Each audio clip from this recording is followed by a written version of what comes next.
Bueno, hermanos, vamos a continuar ahora para tratar de cubrir el programa que tenemos sobre escritos paulinos. En otros lugares le llaman las epístolas en griego de Pablo, porque fueron escritas, como sabemos, en griego. Este,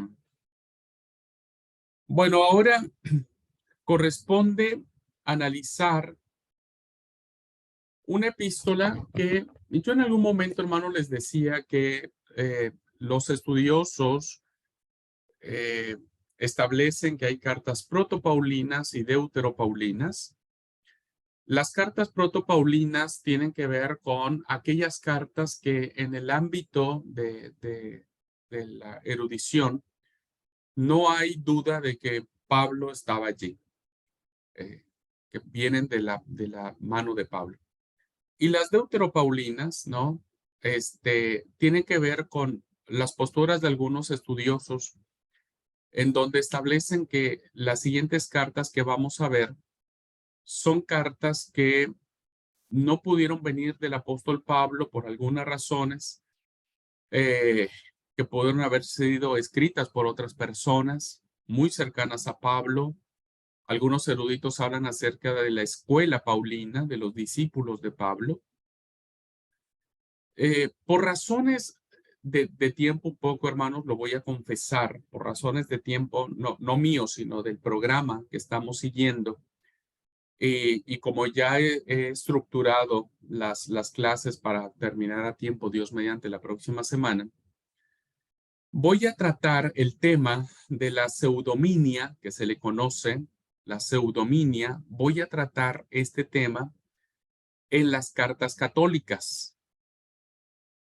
Cuando abordemos el curso de cartas universales o cartas católicas, voy a hablar sobre la pseudominia, es decir, de eso que a veces uno escribe en nombre de otra persona, que eso es lo que a veces los eruditos dicen, que hay muchas cartas que no fueron escritas por el personaje histórico, sino por alguien que después de haber escrito su carta o el documento, le puso el nombre de alguien famoso e importante para que su obra fuera recibida.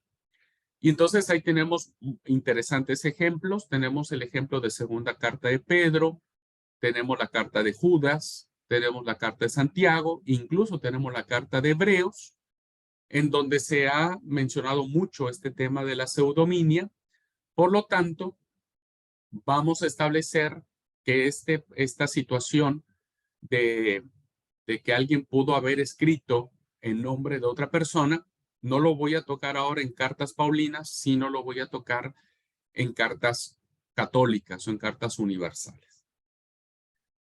Dicho lo anterior, también vamos a dejar claro que para efectos de esta clase, yo estaré manejando estos términos que probablemente Pablo escribió, que pudo haber sido una escuela paulina, etcétera, pero para efectos prácticos de nosotros, del seminario, de la clase, vamos a dar por sentado unirnos al grupo de eruditos que establecen que estas cartas también son paulinas, las que vamos a ver después de esta clase. Colosenses, Efesios, Timoteo, Tito, vamos a establecer que son paulinas. No puedo hacerlo de otra manera, hermanos, porque entonces yo tendría que explicar por qué esas cartas no pueden ser del apóstol Pablo y desviaríamos totalmente el tema de la clase. Nos desviaríamos.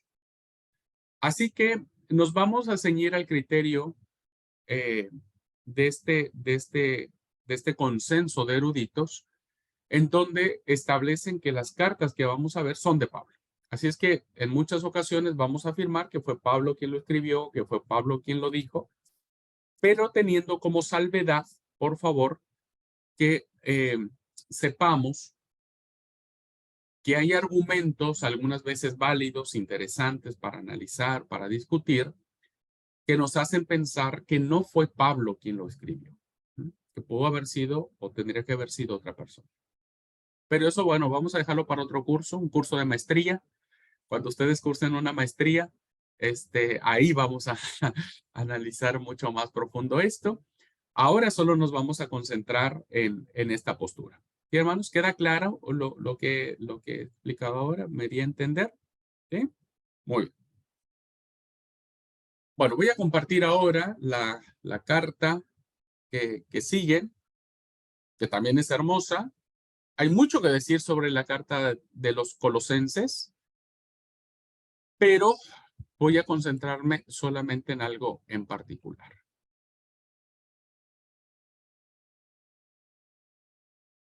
Muy bien. ¿Me pueden confirmar, hermanos, si la carta ya, si la presentación se ve? Gracias. Gracias. Muy bien.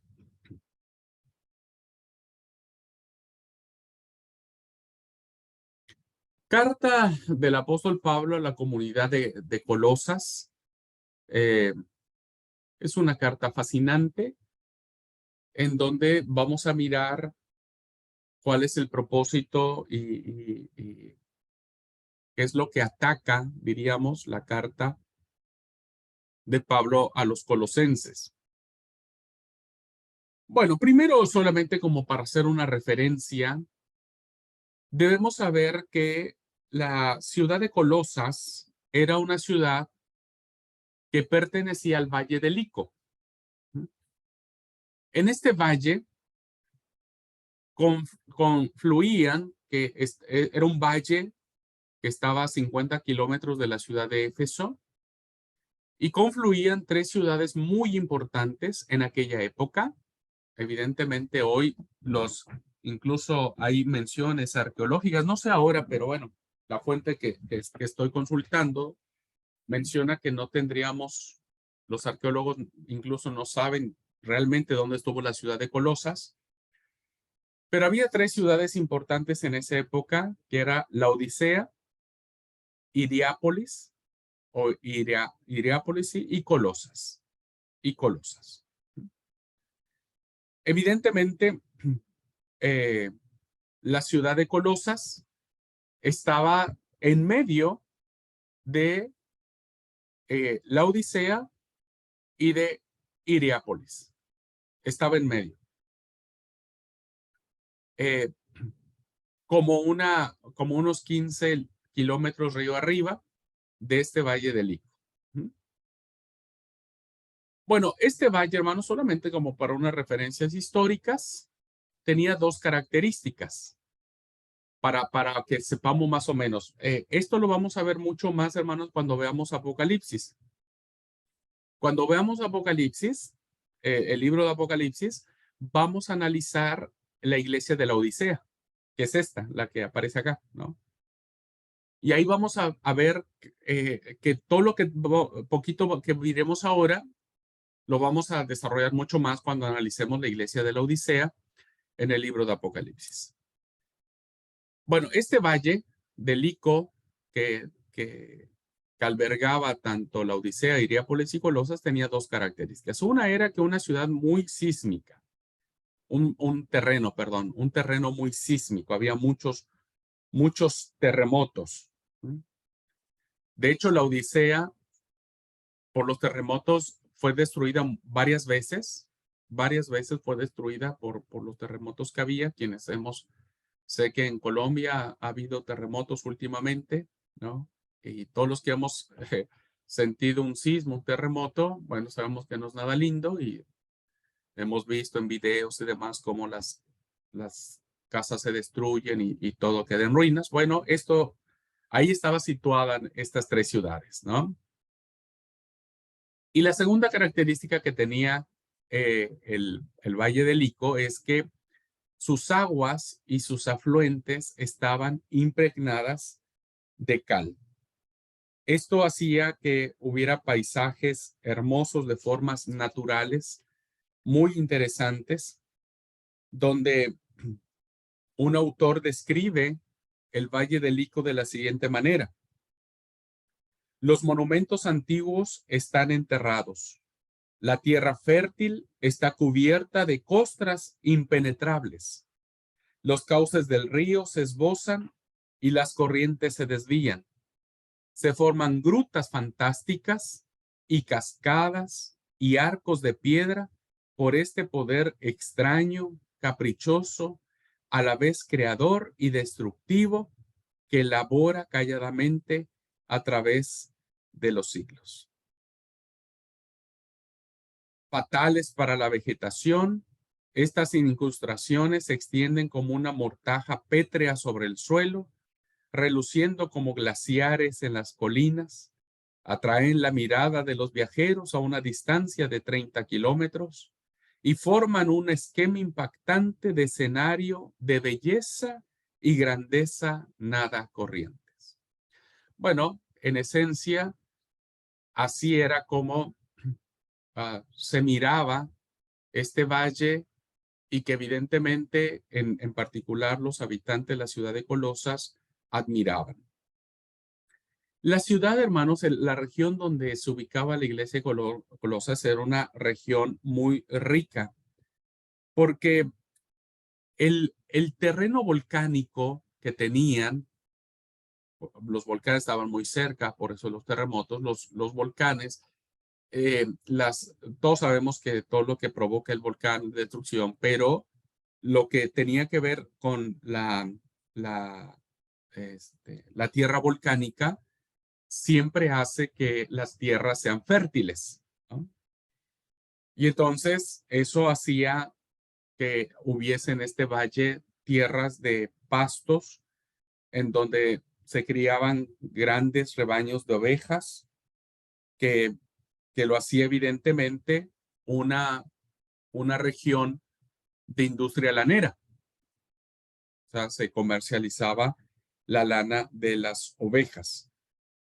Y la Odisea era especialista en fabricar ropa eh, derivado de este material, ¿no? Bueno, así que era una ciudad rica que se ubicaba en este contexto. Y algo muy importante, hermanos, que debemos saber sobre Colosas es que a diferencia de otras ciudades, los expertos han señalado que Colosas no era una ciudad muy importante que digamos. Las tres fueron muy importantes en su tiempo, pero las tres Colosas, perdón, tenían muy, muy, muy poca importancia. Primero fue la Odisea, luego Hiriápolis, pero Colosas no tenía una, una gloria que otras ciudades tenían. Así es que es una ciudad modesta, diríamos, no son las grandes ciudades de Corinto, de Roma, las regiones de Galacia, etcétera, Tesalónica misma, ¿no? Sino que era una ciudad sin importancia. Bueno, eso más o menos es como un referente histórico de dónde se ubicaba, qué es lo que sucedía en estas regiones. Y corresponde ahora mirar cómo era un poquitito la iglesia de Colosas. Estén pendientes para que me ayuden a leer, así sirve que leemos un poquitito sobre esta carta. La iglesia cristiana de Colosas, hermanos, tampoco la había fundado Pablo, tampoco la había visitado Pablo, ¿no? Como lo sucedió en la iglesia de Roma. Y él incluye a los colosenses y a los laodicenses entre los que no le han visto nunca personalmente. 2:1, por favor. Tengan 2:1 abierto el libro dice, de Colosenses, por favor. Sí, sí, hermano, 2:1 dice, porque quiero que sepáis cuán gran lucha sostengo por vosotros y por los que están en la Odisea y por todos los que nunca han visto mi rostro. muy bien, gracias. Entonces, Pablo no la había fundado, no la conocía, pero dice que él tenía muchas ganas de estar no solo en Colosas, sino también en la Odisea, en este valle de Lico, este, eh, y que Pablo, bueno, al igual que la iglesia en Roma, tenía muchos deseos de visitar. Pero no cabe duda de que la fundación de esta iglesia pudo haber sido influenciada por él, o pudo haber sido organizada por él, o pudo haber sido que durante los 3 años que pasó en Éfeso, que fue la ciudad donde más tiempo pasó. Primero también en Corinto, en Éfeso. Toda la región de la provincia de Asia, de alguna manera sus habitantes, tanto judíos como griegos, escucharon la palabra de Dios. Hechos 19:10, por favor.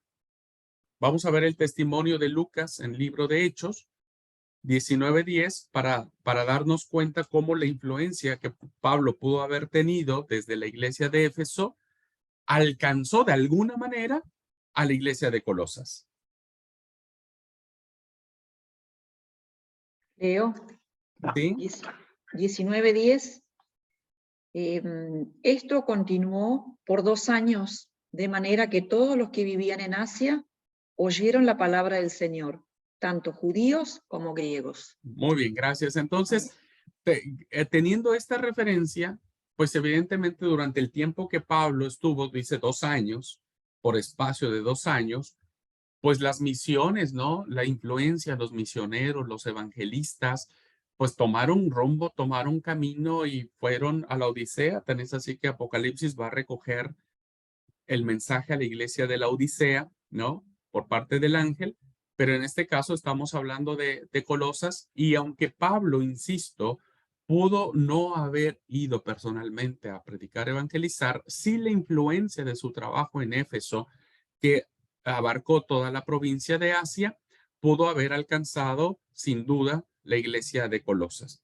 Y es muy probable, hermanos, que toda vez que Colosas tampoco estaba tan lejos, 150 kilómetros de Éfeso, y sin duda fue en esa campaña de expansión cuando se funda la iglesia de Colosas.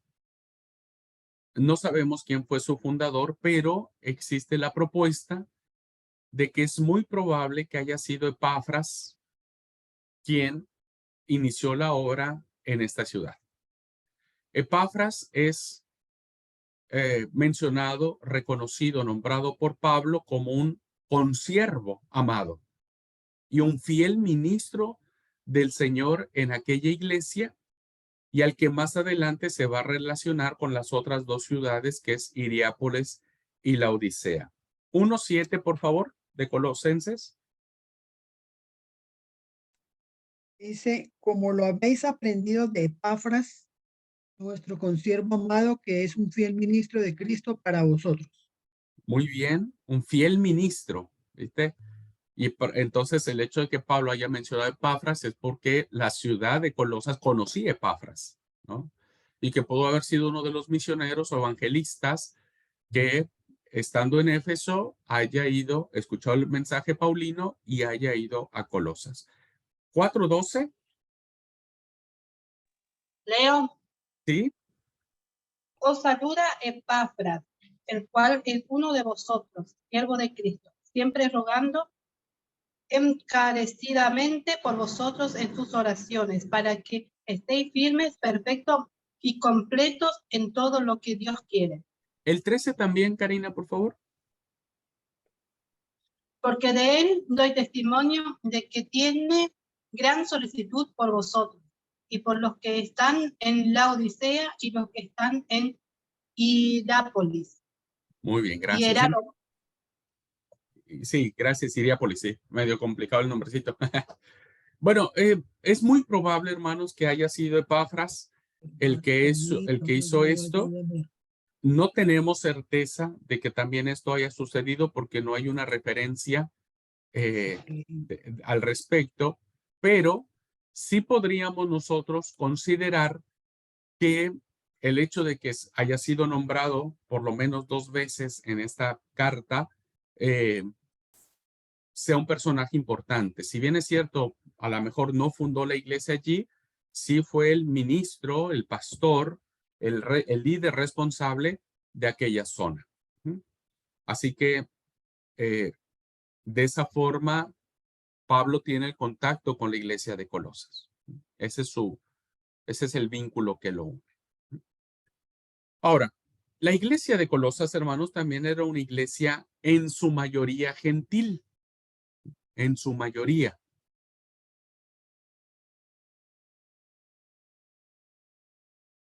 Era gentil en su mayoría. Había judeocristianos, sin duda, pero, insisto, en su mayoría eran gentiles. ¿Cómo podemos entender un poco esto? ¿Cómo sabemos que la comunidad que se establece en Colosas, su mayoría es gentil? Bueno, hay una frase interesante que aparece en la carta de 1:21.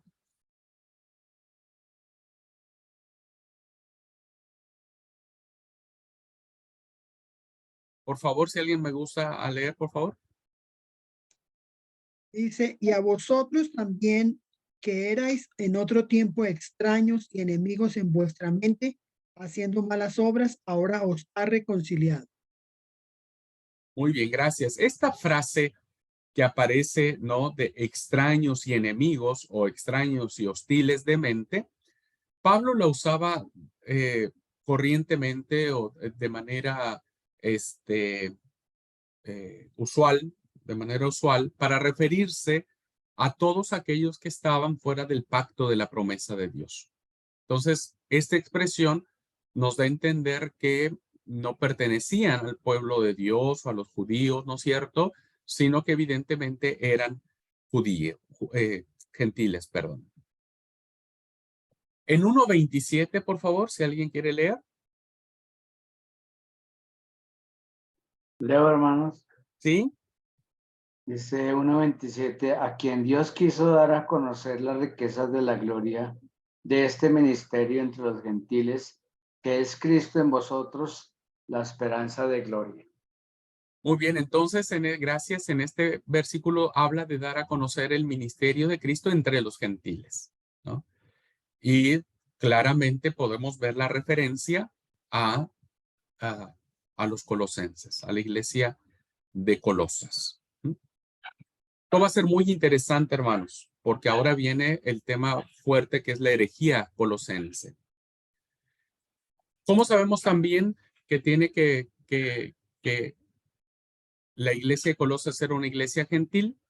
¿Alguien quiere leer, por favor, capítulo 3, del 5 al 7? Leo.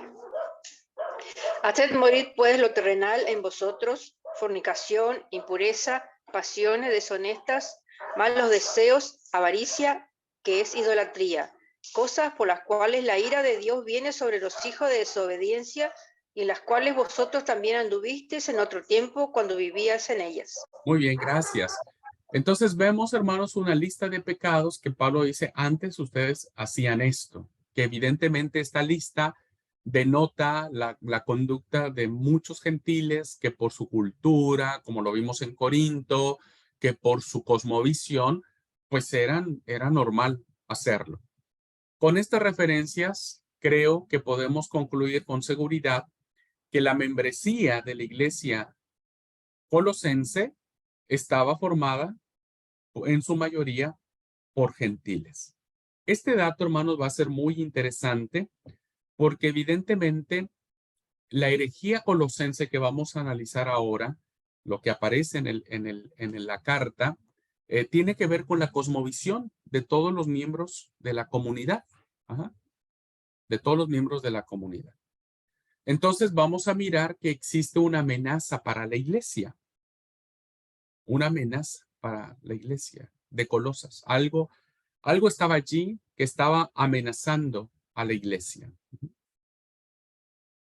Es muy probable que haya sido Epafras, este personaje importante, reconocido tanto en Colosas como en la Odisea, como en Hierápolis, el que le trajo noticias a Pablo, que estaba preso en Roma, de la situación que se estaba desarrollando en Colosas.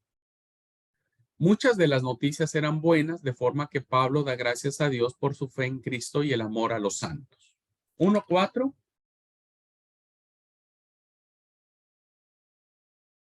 1:4 dice, habiendo oído de vuestra fe en Cristo Jesús y del amor que teníais a todos los santos. Amén. Muy bien, entonces gracias. ¿Qué vemos acá?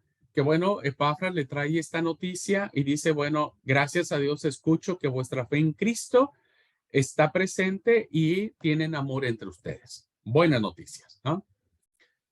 Otra buena noticia está en el versículo 6, capítulo 1, por favor. 1:6 dice que ha llegado hasta vosotros así como a todo el mundo y lleva fruto y crece también en vosotros desde el día que oísteis y conocisteis la gracia de Dios en verdad. Muy bien, entonces, gracias, Pablo está agradeciendo que el fruto en ellos está creciendo, ¿no? Y lleva fruto y crece también en vosotros.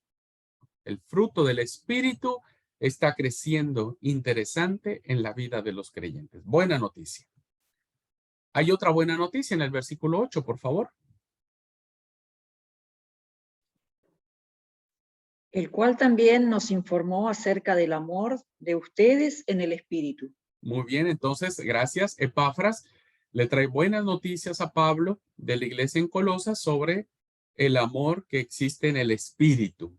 Y esto es una expresión muy profunda que seguramente cuando Pablo escuchó eso dijo, wow, qué lindo. Así es que les escribo esto reconociendo que ustedes tienen estas virtudes. En el 2:5, por favor, hay otra noticia buena para Pablo. Leo, ¿Sí?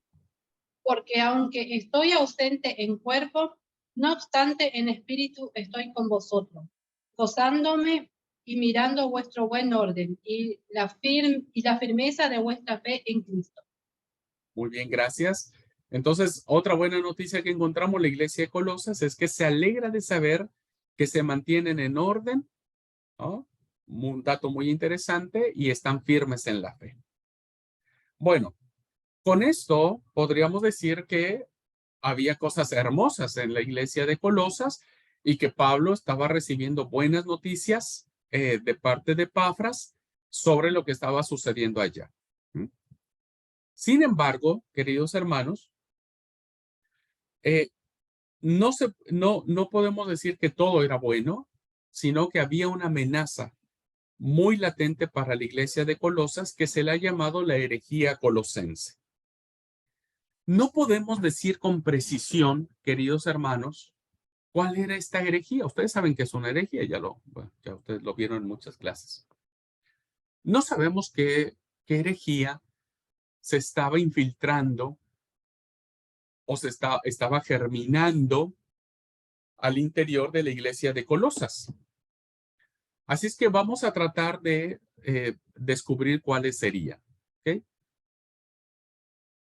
Bueno, puede ser, hermanos, vamos a ir descubriendo algunas. Está claro que una herejía era que muchos atacaban la suficiencia total y la supremacía única de Jesucristo. No vamos a leer todos los versículos, hermanos, si no, no vamos a acabar la clase y ustedes me van a abandonar y voy a terminar la clase solito y no quiero eso.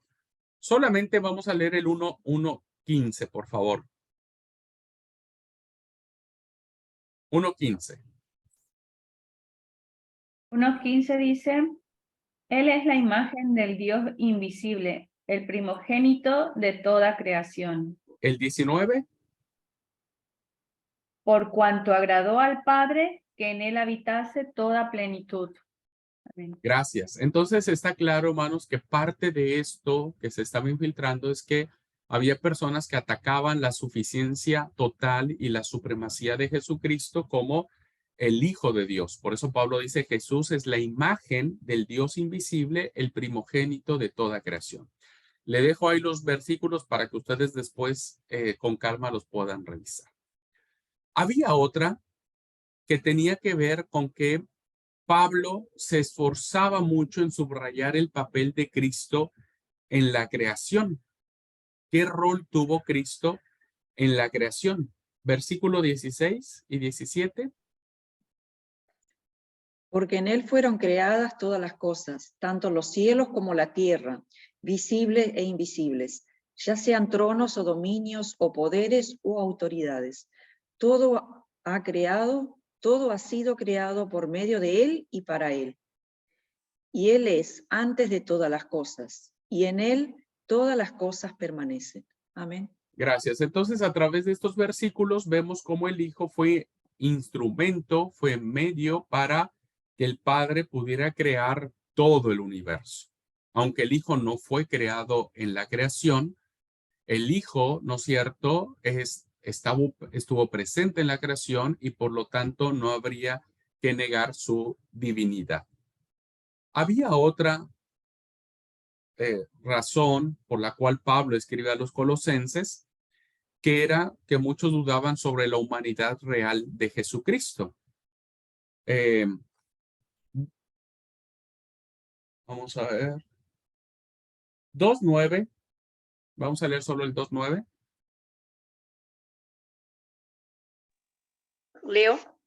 Sí. Porque el que habita corporalmente toda la plenitud de la deidad. Gracias. A pesar de su divinidad, Jesús fue plenamente humano, ¿no? Fue en su cuerpo de carne y hueso como Él realiza su obra redentora. Y la plenitud de Dios estuvo en la corporalidad, dice el apóstol Pablo, de Jesucristo. La deidad de Dios estuvo presente en su corporalidad. Entonces, Jesús fue Dios, pero también fue hombre, que era lo que muchos empezaban a dudar, y entonces Pablo lo ataca. Parece, hermanos, que había un elemento de astrología en esta herejía. ¿Alguien quiere leer 2:8, por favor? Leo. Mirad que nadie os engañe por medio de filosofías y huecas sutilezas, según las tradiciones de los hombres, conforme a los rudimentos del mundo y no según Cristo. Muy bien. Aquí tenemos una frase que es los rudimentos del mundo o los elementos del mundo. Esta frase, hermanos, tiene dos acepciones. Una es que su sentido primario significa los rudimentos del mundo, una sucesión de cosas. Es como si nosotros dijéramos, hacemos una fila de soldados, uno detrás del otro. O el ABC, A, B, C, D. Todos van formados en orden sucesivo, ¿no? Como si estuvieran en fila, a veces de mayor a menor. Si nosotros entendemos esta frase de rudimentos del mundo en su sentido primario, diríamos que Pablo está diciendo que ellos necesitan avanzar hacia el crecimiento espiritual de su vida. Pensando que significa eso, una sucesión de cosas, es decir, de menor a mayor. Pero la palabra estoiegia, que es donde se traduce la frase rudimentos, creemos que tiene que ver o qué es lo que Pablo realmente quiso decir sobre los espíritus elementales del mundo y especialmente los espíritus de las estrellas y de los planetas. Porque el mundo antiguo, hermanos, estaba dominado por la idea de que el mundo se regía por las estrellas, por la influencia de las estrellas. Y incluso los hombres más sabios no dudaban en consultar a las estrellas para determinar sus acciones. Entonces es muy probable que los falsos maestros colosenses estuvieran enseñando que se necesitaba algo más que Jesucristo para liberar a las personas de esa idea de que no solo es Jesucristo, sino hay que consultar a los astros, hay que consultar a la luna, a los planetas, a las estrellas. Entonces, por eso parece ser que en esta herejía había un tema astrológico, ¿no? Que hasta la fecha había. El inciso E, que ese es otro elemento, puede ser que esta herejía, insistimos, no tenemos claro cuál sería en su conjunto, pero estamos desentrañándola. Esta herejía daba mucha importancia a los poderes demoníacos. Hay frecuentes referencias a los principados, a las autoridades, que son los nombres que Pablo les da, ¿no? En 2:15, por favor.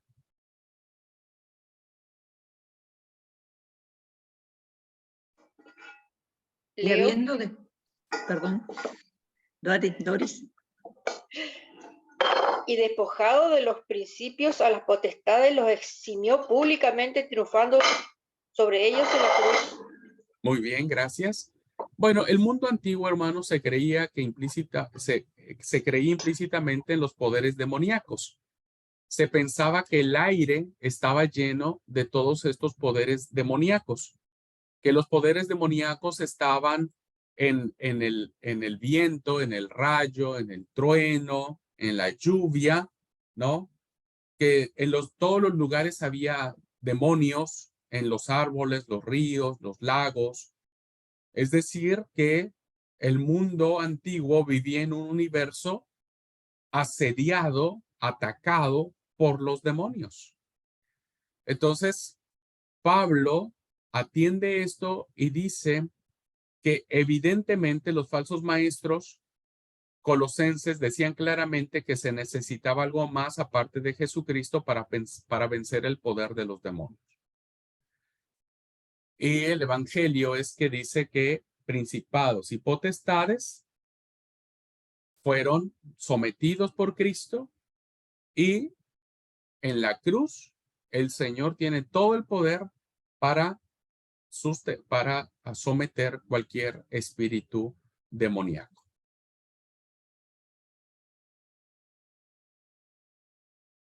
Había otro elemento, hermanos, había otro que tenemos que hablar sobre la herejía colosense, como el elemento filosófico de esta herejía. 2:8, por favor.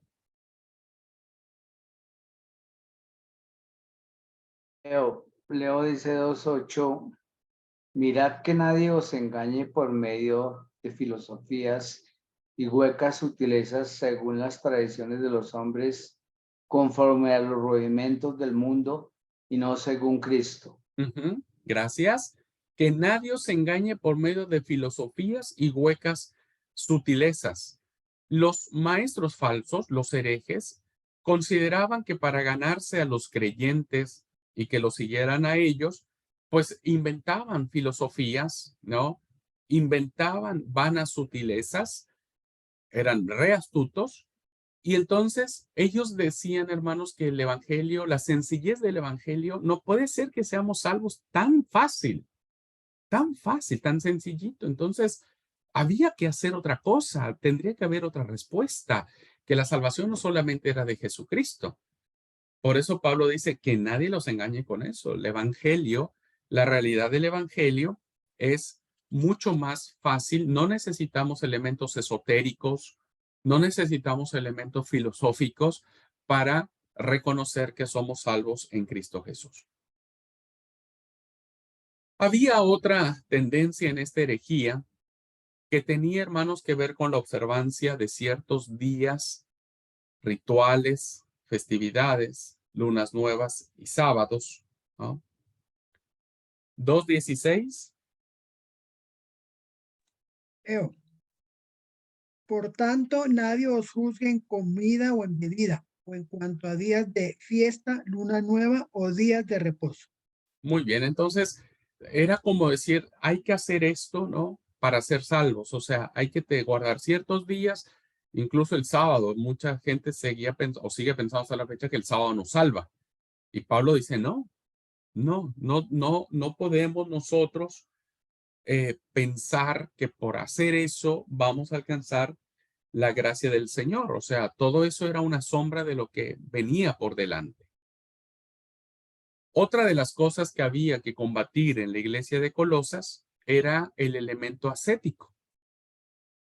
Es decir, que había dentro de la iglesia personas que establecían leyes tanto de comida como de bebida, ¿no?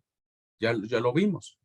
Entonces, el lema que ellos tenían era, no uses, no comas, no toques, aguántate, sacrifícate, abstente, no le dé rienda suelta a tus pasiones por comer, etcétera. Por eso en el 2:21 dice,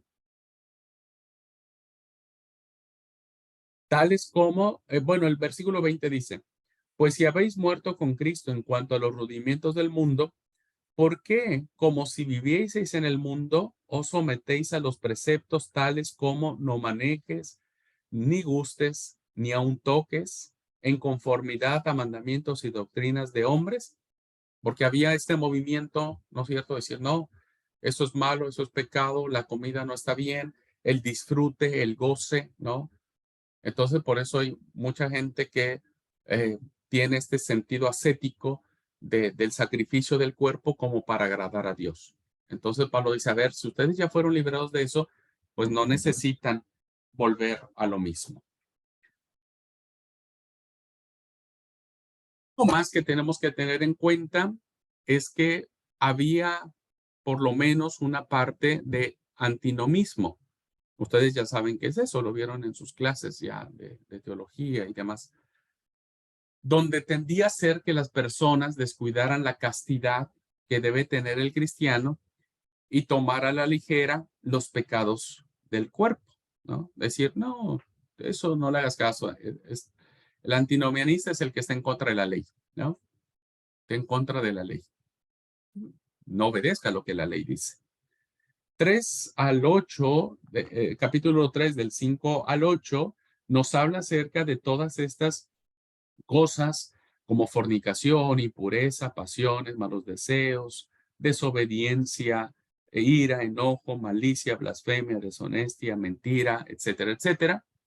Entonces, había personas que seguían haciendo y realizando este tipo de acciones que atentaban contra la santidad del cuerpo y por lo tanto lo tomaban a la ligera.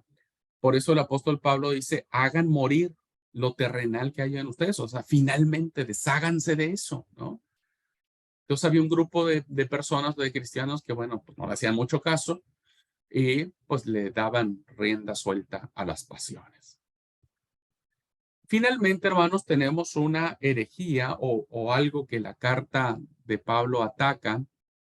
Al parecer, se daba, esta herejía daba por lo menos lugar al culto a los ángeles, al mismo tiempo que a los demonios. Y entonces había una idea que introducía intermediarios angélicos entre Dios y el hombre. 2:18, hermanos, por favor, si alguien quiere leer, capítulo 2, versículo 18. Dice el 2:18, nadie os prive de premio, afectando humildad y culto a los ángeles, entremetiéndose en lo que no ha visto, vanamente hinchado por su propia mente carnal. Gracias. Sí.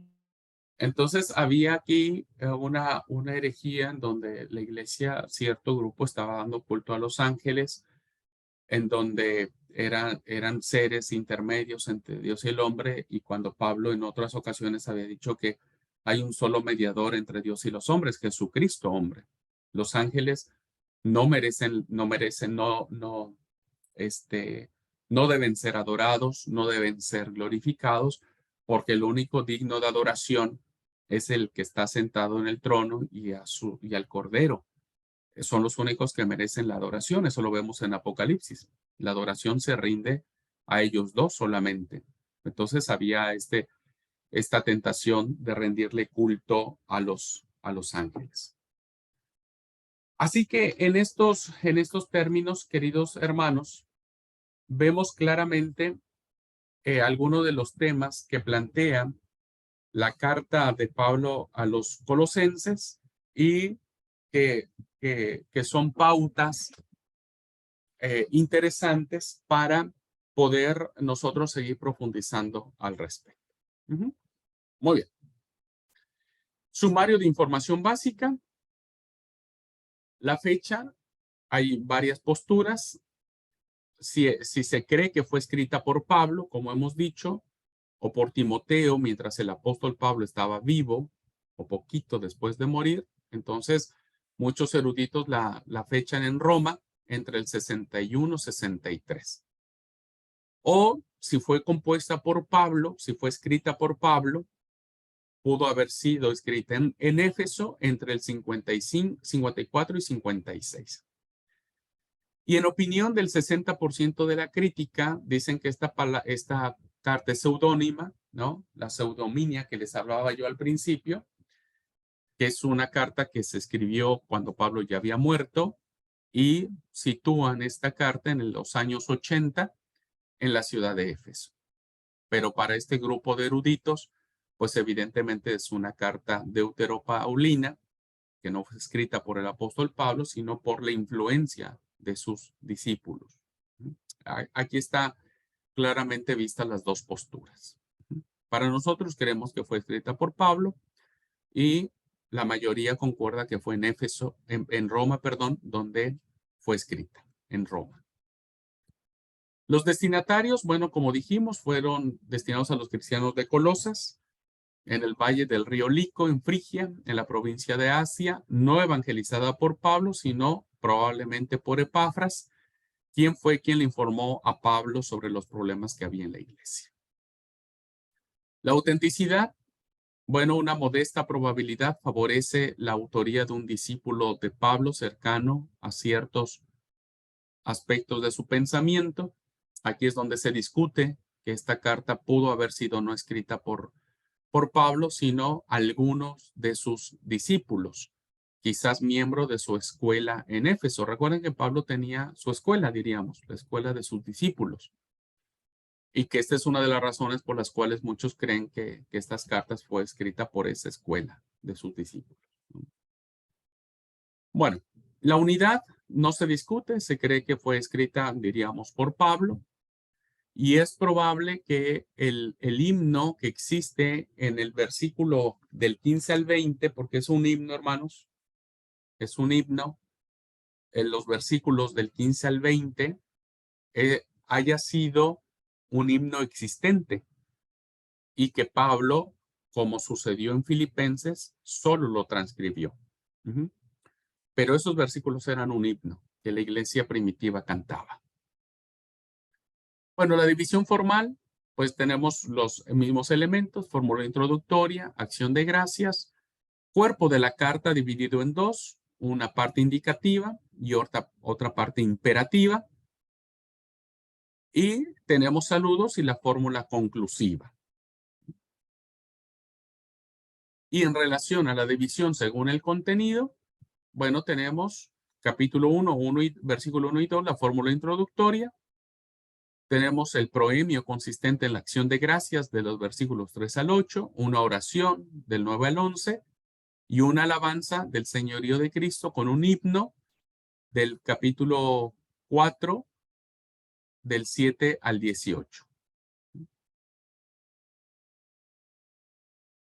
Versículo del capítulo 1, versículo 24 al 2 al 5, tenemos el ministerio y predicación apostólicos del misterio revelado por Dios. Del capítulo 2:6 al 23, perdón, tenemos el señorío de Cristo y las disposiciones humanas. Del capítulo 3, del 1 al 4:6, tenemos la práctica de virtudes, vicios, código de deberes domésticos.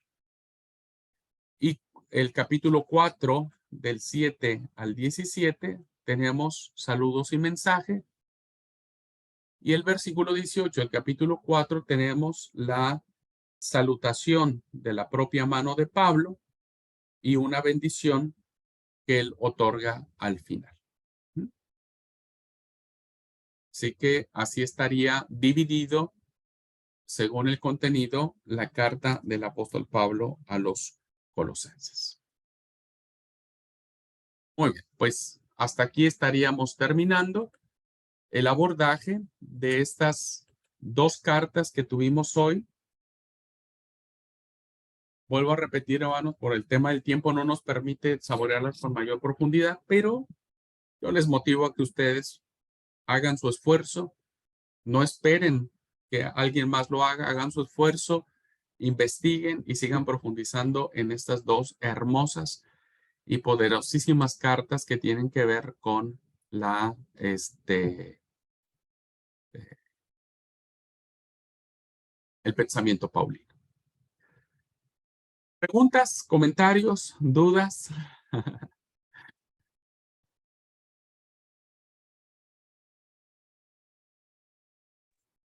Hermano, Sí, muy clarísimo la temática de epístola tan bonita de Colosenses y viendo que cuántos años atrás que fue escrita y expuesta a la problemática de las herejías, es lo mismo que hoy en día se vive, ¿no?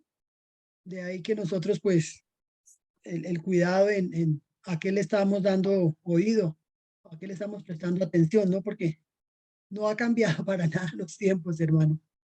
Pero muy hermosa la enseñanza, hermano. Muchas gracias. Gracias a Dios, mi querida Rosalba, y tiene usted toda la razón del mundo. Hoy lo que vivimos en la actualidad no es muy ajeno a lo que vivía Colosas, ¿no? Hoy seguimos teniendo gente que duda de la divinidad de Jesús, que le da culto a los ángeles, la famosa Mariolatría también, que es el culto a la Virgen. Hay muchas personas que siguen estableciendo regímenes dietéticos como signos de adoración a Dios, ¿no? Hoy hay muchos todavía cristianos que consultan su horóscopo, que se rigen por lo que los astros dicen. En fin, conozco cristianos, hermanos, que han consultado a los curanderos, que van y todavía hacen esas prácticas de las limpias. En fin, todo eso, viste, que, que, que hoy se vive igual. Y bueno, Colosenses es una respuesta. Colosenses es una carta bellísima como decimos en Argentina, ¿no? Como patada de chancho, cortita y al pie. O sea, Pablo va al corazón y dice, ta. Saquen esas herejías. Hermosa la carta, por favor. Gracias, Rosalba. Muchas gracias. ¿Alguien más? ¿Pude ser claro, hermanos? Liti, adelante. Sí, bueno, hermosa la enseñanza. Es increíble como el apóstol siempre tenía toda digamos, la sabiduría o la intuición de saber cuáles eran las falencias de cada lugar, ¿no? O saber sus necesidades y ahí le daba con la carta y bueno, y los enseñaba y los animaba y como dice usted, siempre le daba duro, ¿no? La verdad, ahora sabemos un poquito más sobre la carta de los Colosenses y bueno, Romanos también estuvo muy bueno. La verdad que vamos avanzando.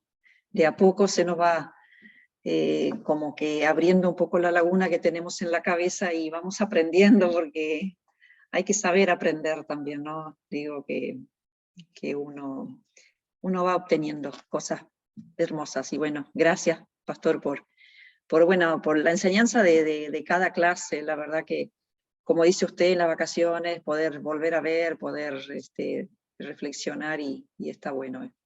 Sí, gracias, Liti. Gracias a Dios, es una gran enseñanza. Y Liti dijo algo muy interesante.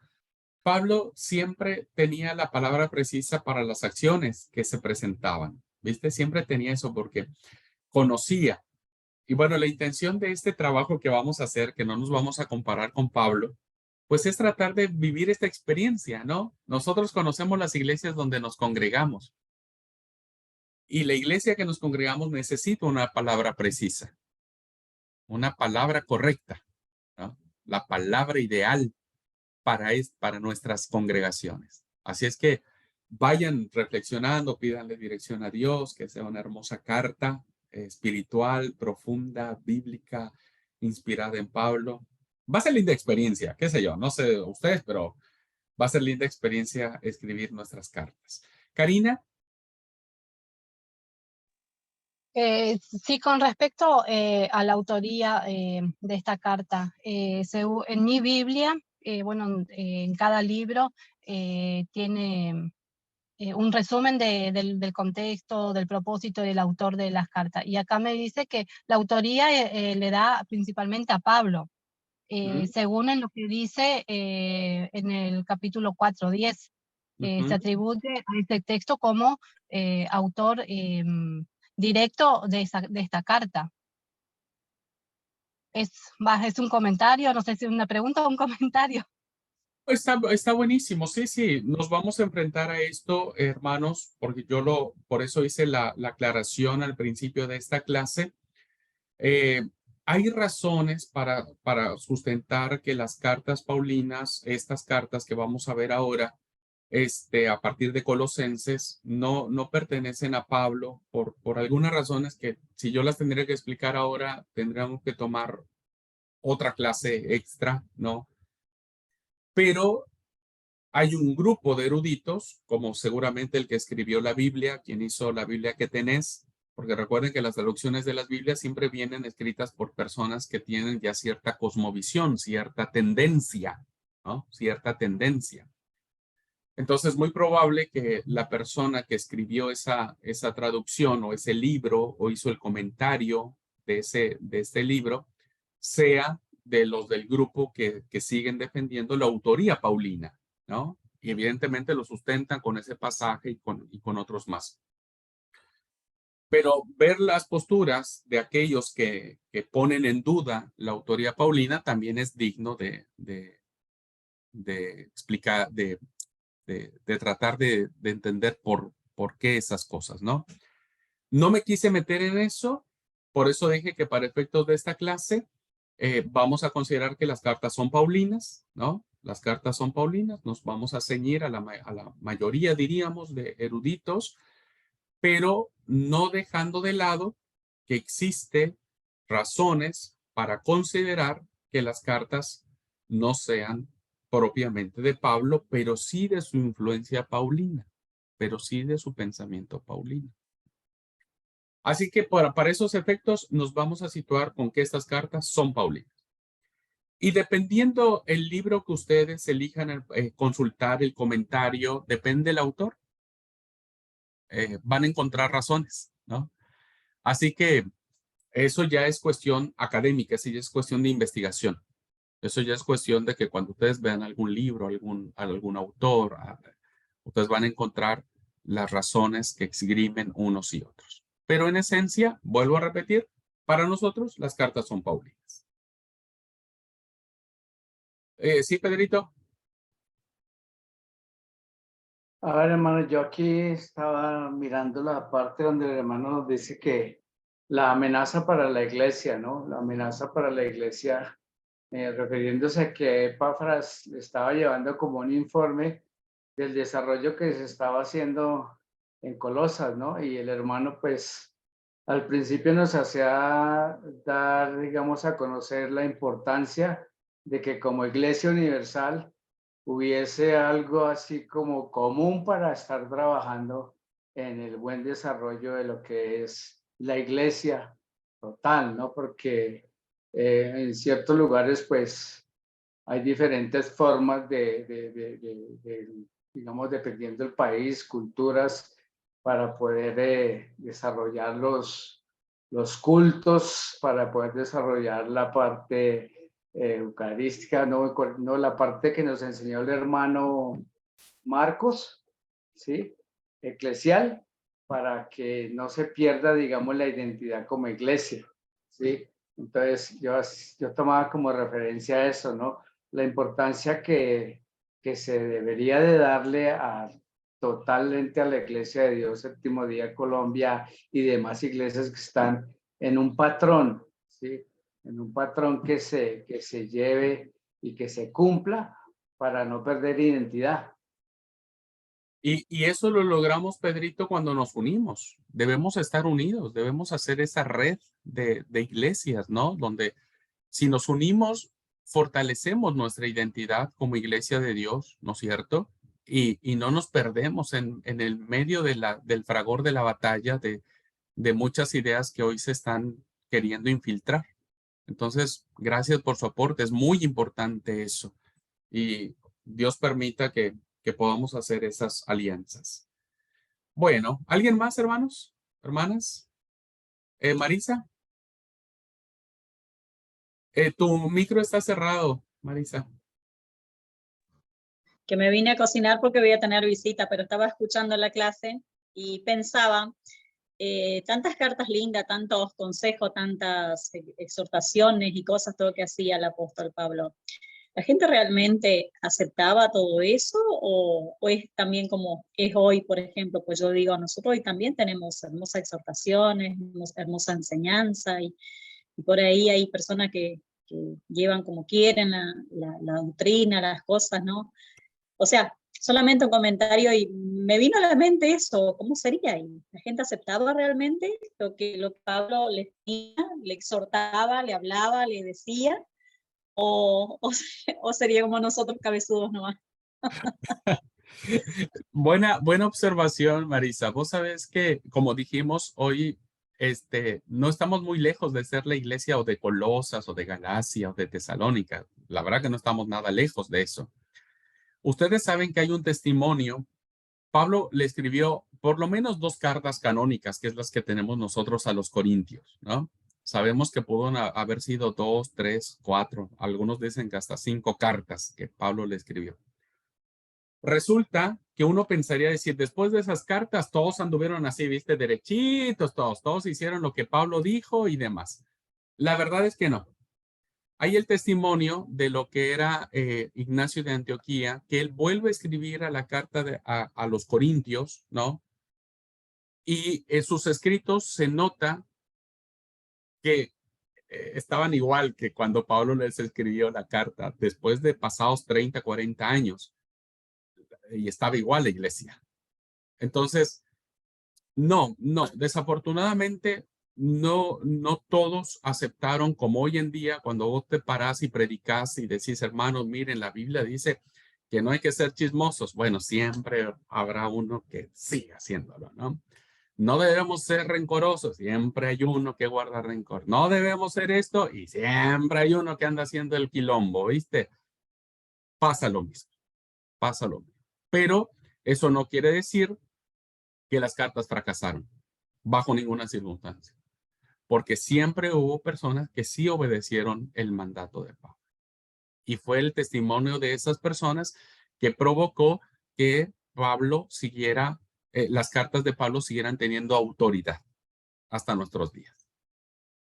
Entonces, sí, no fuimos los únicos cabezudos, también ellos. Fíjense, la iglesia de la Odisea, ya vamos a ver en Apocalipsis, la iglesia de la Odisea tuvo eso, dice, vos tenés que recordar las cosas de antes y arrepentirte.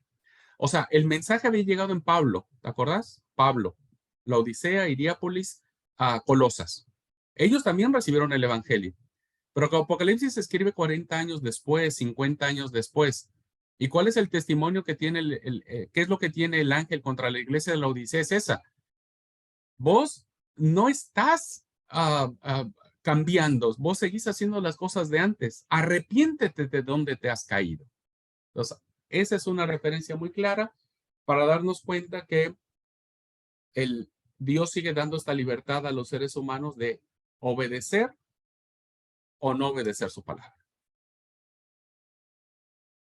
Así nomás. Bueno, ¿alguien más? ¿Alguna otra pregunta, comentario, hermanos?